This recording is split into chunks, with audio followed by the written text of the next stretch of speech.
Hey guys, today I want to discuss the flow of money around the world, why America became so rich, and what Donald Trump is doing to stem the tide of money flowing out of America. So let's take this post-World War II. America is the one power left standing. Europe has been bombed to smithereens.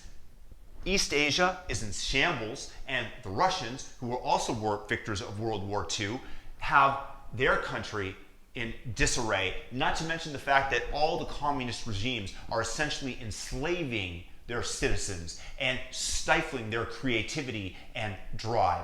America is the one game in town. Money flows in to America as America starts producing the cars for the entire world, starts producing the machinery. The brain drain from all these countries flows only and almost solely to America. The dollar becomes the default trusted currency of the world, the reserve currency, an advantage that America still benefits from pretty dramatically.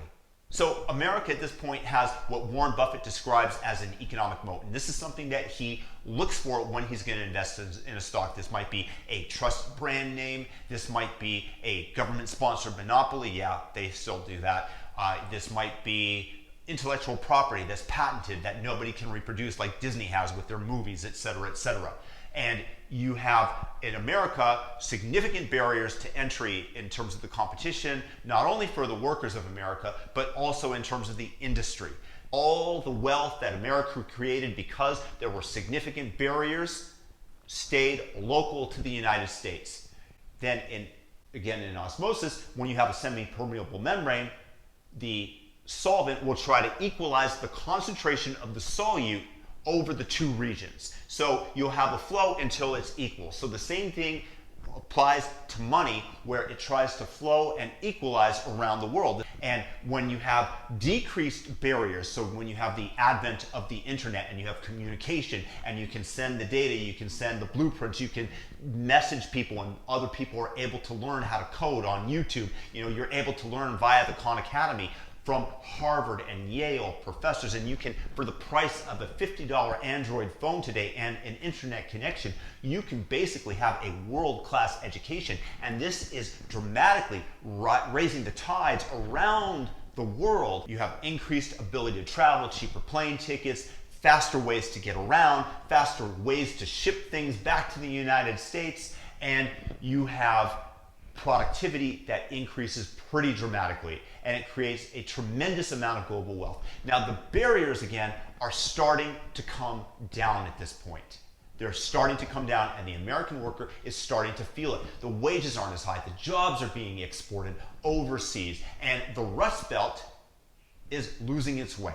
And what Trump is doing is an America First policy, where he is trying to recreate the barriers so the money does not osmotically continue to flow out of the United States, but either remain here or flow back in, enacting higher costs on doing business overseas, despite the fact that these people their standard of living is being raised. You have Cambodians, for example, who are able to earn a living.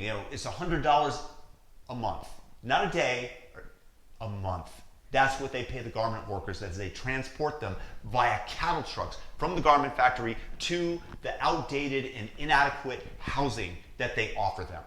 It's crazy, but this is actually a step up, and this is how the rest of the world lives. And most Americans don't know that, but of course, being self-centered, as most people are, as almost everybody in this world is, we want what's best for us, and that's what Trump is essentially trying to do. He is trying to put America first, enact tariffs, try to make the cost of doing business overseas higher for American corporations so that they don't continue to ship. Essentially, he's trying to create barriers in the solution that prevent the flow of money to equalize from back and forth. Now, while this might not be great for the rest of the world, if you look at it from the American point of view, it certainly is good, and this is part of the reason why he's very likely to win re-election.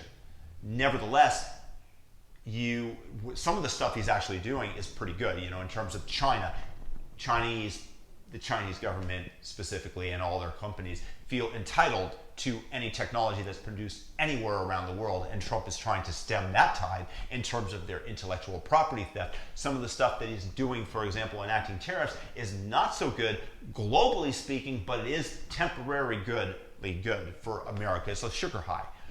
But good on him in terms of the American worker. All I'm trying to do is describe how osmosis works in the monetary sense. Trump is enacting barriers that money can't get out, can't get over to those other places as easily.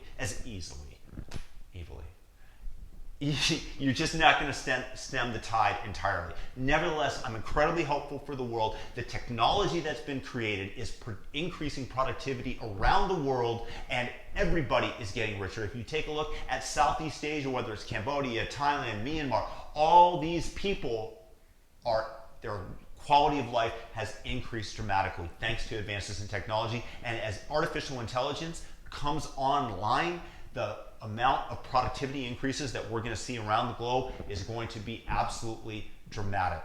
And then you won't have as much need for these barriers. Nevertheless, Americans, workers, probably going to vote for Trump. That's just the reality of it because, yeah, he's protecting them. Look, guys, if you learned anything from this video, feel free to share it with a friend. Like it, subscribe, and if you have a thought, leave it in the comment section below. Peace and blessings.